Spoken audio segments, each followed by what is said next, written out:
In the world of diplomacy, there are moments when history shifts, when the balance of power teeters on the edge of a precipice.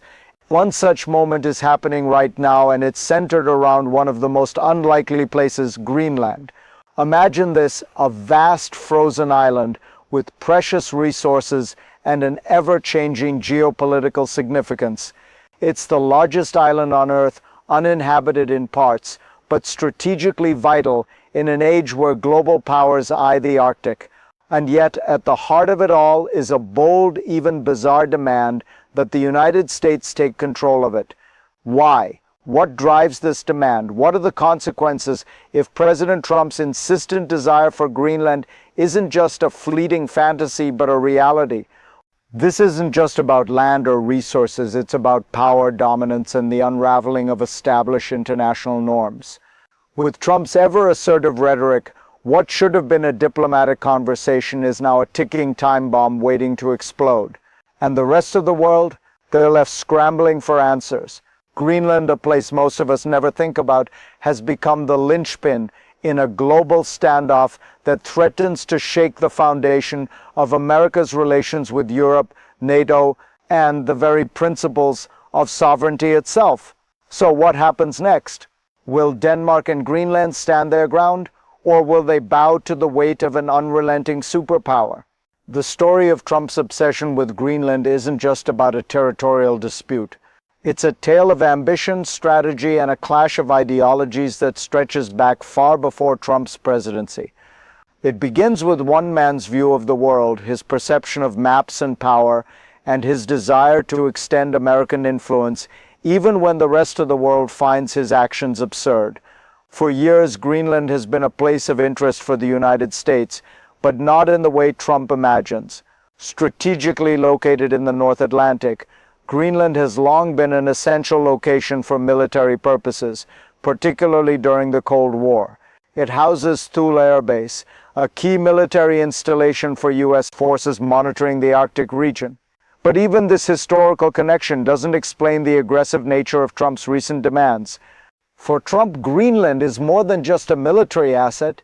He sees it as an untapped treasure trove, a gold mine of resources like rare earth metals, minerals, and strategic naval positioning. His allies, such as Vice President J.D. Vance and several GOP senators, have championed these practical arguments. They argue that in the face of rising threats from Russia and China in the Arctic, Greenland's location could be the key to maintaining U.S. dominance. And yet, despite these appeals, Denmark, Greenland's sovereign power, has repeatedly rejected Trump's proposals to purchase the island. To Trump, this rejection isn't just a diplomatic roadblock, it's a challenge to his authority, a defiance that stokes his combative rhetoric. This is where the conflict begins to spiral beyond the borders of Greenland. The U.S. president doesn't just want land, he wants to reshape the world order, asserting American might in a way that echoes imperial ambitions of the past. And he's willing to let the world watch as he pushes to make it happen. The dispute over Greenland may feel modern, but its roots stretch back decades, woven into the fabric of Cold War geopolitics. Since the end of World War II, Greenland's strategic importance to the United States has been undeniable. The island's geographic position makes it a crucial military asset, commanding access to the North Atlantic and serving as a key site for surveillance and early warning systems during the Cold War. But the significance of Greenland goes beyond just military strategy. Historically, Greenland has been a symbol of the complex relationships between Europe and North America, between sovereignty and security, between diplomacy and force. While Denmark has held formal control over Greenland since the 18th century, the island's people have always had a unique relationship with the rest of the world. In the mid-20th century, when Denmark joined NATO in 1949, Greenland's role became even more pronounced. The U.S. secured access to Greenland's Thule Air Base, a powerful tool for tracking Soviet military activity. This move was part of a broader strategy to establish military dominance across the Arctic region, countering the Soviet threat during the Cold War. But as the years passed and the Cold War faded, The island's strategic value seemed to diminish in the eyes of many until Trump revived it in a new form. Fast forward to 2019, when Trump first publicly floated the idea of buying Greenland. His casual dismissal of Greenland's sovereignty, treating it as a mere business transaction, marked a stark departure from centuries of diplomatic norms. The act of proposing to purchase an entire territory, one that had never been up for sale, sent shockwaves through the international community, particularly Denmark. For Denmark, Greenland is more than a remote island. It's a matter of national pride, of sovereignty, and of a deep-seated historical relationship. Denmark, as a NATO ally, could not simply stand by and allow one of its territories to be claimed by another nation, especially the United States. In the face of Trump's demands, Denmark's defiance became a symbol of resistance against American expansionism, one that would only grow stronger in the years to follow. The moment Denmark rejected President Trump's offer to purchase Greenland in 2019 marked a significant turning point in this geopolitical saga. What might have been a fleeting diplomatic moment, one that could have been dismissed as an eccentricity, turned into a full-blown crisis. Denmark's firm, unequivocal rejection was more than a mere diplomatic setback for Trump. It was a direct challenge to his sense of power and authority. Trump, the businessman turned president, wasn't used to hearing no. For him, negotiations were supposed to result in a win for the United States, particularly when it involved something as vital as Greenland. To him, the island represented more than just an opportunity. It was a missing piece of the American puzzle, a landmass that could strengthen his geopolitical vision. So when Denmark's Prime Minister Mette Frederiksen swiftly dismissed the proposal, Trump's ego took a hit. The rejection wasn't just a slap in the face for Trump, it was a demonstration of the limits of American power. Denmark, a NATO ally, had stood its ground, and this defiance made one thing clear: Greenland was not for sale, and no amount of American pressure would change that. In response, Trump's behavior became increasingly erratic. His usual tactics of charming and cajoling were replaced with ridicule and disdain. He canceled a planned state visit to Denmark, calling it a waste of time. This wasn't just a diplomatic hiccup, it was a crisis of ego. To Trump, Denmark's refusal to entertain the possibility of a sale was more than an affront. It was a humiliation that he would not let go. But the real problem wasn't just Denmark's rejection, it was the message it sent to the world. Trump had shown that he was willing to upend long-standing norms of diplomacy to get what he wanted. And this was just the beginning. As his rhetoric grew sharper, the lines between diplomatic negotiation and coercive tactics began to blur. Trump's reaction would set the stage for more pressure, more provocations, and more questions about how far he was willing to go in his pursuit of Greenland. Trump's fixation on Greenland wasn't just a spontaneous desire to acquire an island, it was part of a broader, more unsettling vision. Behind the loud rhetoric and the dramatic demands lay an ambition to reshape the global order, to challenge long-standing norms, and to impose American dominance on a world that increasingly seemed beyond his control.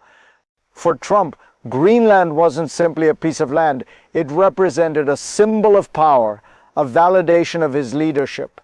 His affection for maps, as he put it, was more than a personal quirk, it was an expression of his worldview.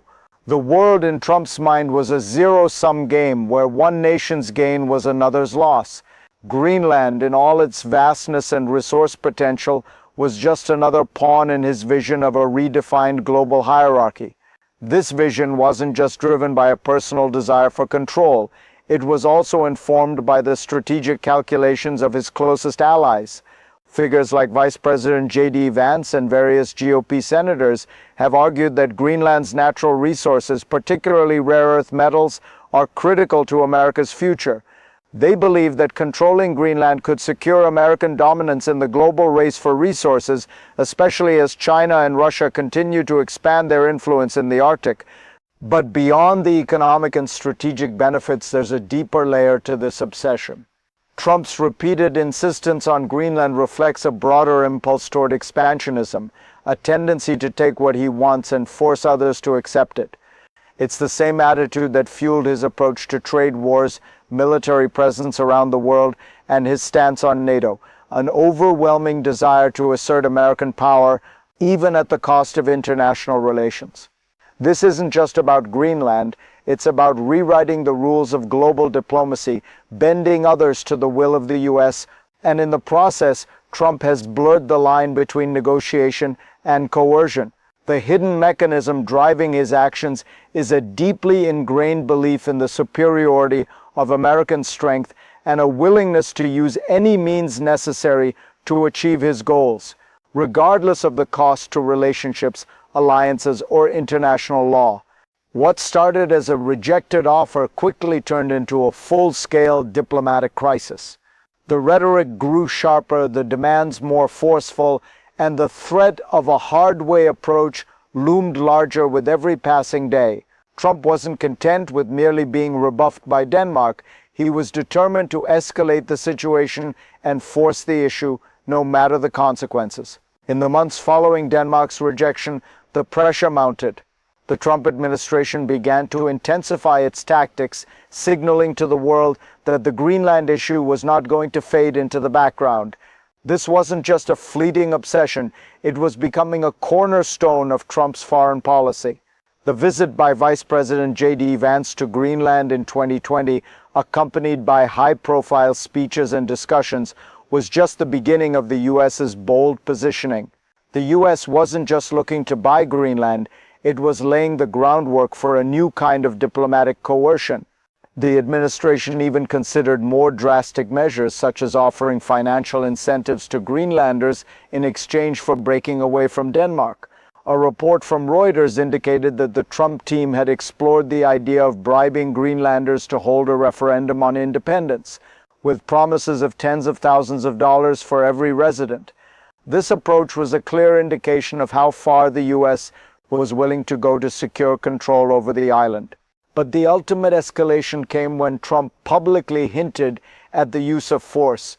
While it wasn't spelled out in concrete terms, his comments during a press briefing made it clear that the United States would not hesitate to use military power to achieve its objectives.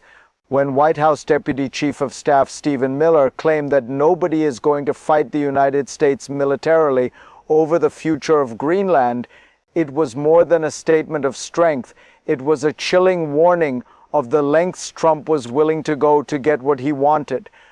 And in this moment, the world realized that the Trump administration wasn't simply playing a diplomatic game, it was reshaping the rules of engagement.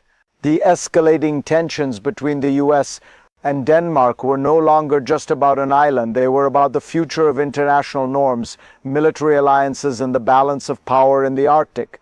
As Trump's threats grew more pronounced, the possibility of a hard-way solution became ever more real, and the question on everyone's mind was, how long would it take before the U.S. took decisive action? In the face of rising tensions between the U.S., Denmark, and Greenland, it's easy to forget the human beings who are caught in the crossfire. For the people of Greenland, this is not just a matter of international politics or a debate over resources. It's about their future, their identity, and the very sovereignty of their homeland. Imagine being a resident of Greenland, a place with its own unique culture, history, and sense of self. You live in a land that, though geographically distant, is deeply connected to both Denmark and the United States. You hear the rhetoric coming from the U.S. government demanding your homeland be handed over as if it were a commodity. What does it mean for your sense of autonomy when your land is the subject of such high-stakes bargaining? How does it feel to see your future reduced to a strategic pawn in someone else's geopolitical game? For the Danish people, the rejection of the sale is a point of national pride. Greenland is part of their kingdom, a sovereign territory that they are committed to protect. But what happens when the very core of their territorial integrity is under siege? How does it feel to know that, should this situation escalate, Denmark might have to choose between protecting the sovereignty of a fellow NATO member or facing the wrath of the world's most powerful nation? In this moment of crisis, the emotional toll is undeniable. For Greenlanders, it's not just about political affiliations or alliances, it's about the future of their children, their right to self-determination, and their place in a world that seems to be drifting further away from the ideals of respect and diplomacy. As the threat of conflict looms, the question becomes, what are they willing to sacrifice to maintain their identity and independence? For the rest of the world, the conflict serves as a powerful reminder of how far-reaching the consequences of one country's demands can be. This isn't just a battle for Greenland, it's a battle for what kind of world we want to live in. Do we want a world where power is asserted through force, where territories are claimed without regard for the people who live there? Or do we want a world where diplomacy, respect, and sovereignty are the guiding principles of international relations? The emotional and human consequences of this conflict are far-reaching, and they will continue to resonate long after the political dust has settled. For the people involved, this is a fight for more than land. It's a fight for their future, their identity, and their place in a world that may be changing more rapidly than they ever anticipated. As tensions flare between the United States and Denmark over Greenland, the consequences extend far beyond the Arctic. The ripple effects are felt across the globe, particularly within the framework of NATO, the rising influence of Russia, and China's ambitions in the Arctic. At the heart of this conflict lies NATO, the cornerstone of Western military alliances. Denmark, as a NATO member, finds itself torn between two loyalties: its commitment to the United States and its duty to defend the sovereignty of its territories and allies. If the US were to move militarily against Denmark or Greenland, it would not only shatter the bond between two long-standing allies, it would fundamentally undermine the entire NATO alliance. The principle of collective defense, enshrined in Article 5 of the NATO Treaty, would be put to the test in the most dramatic way possible.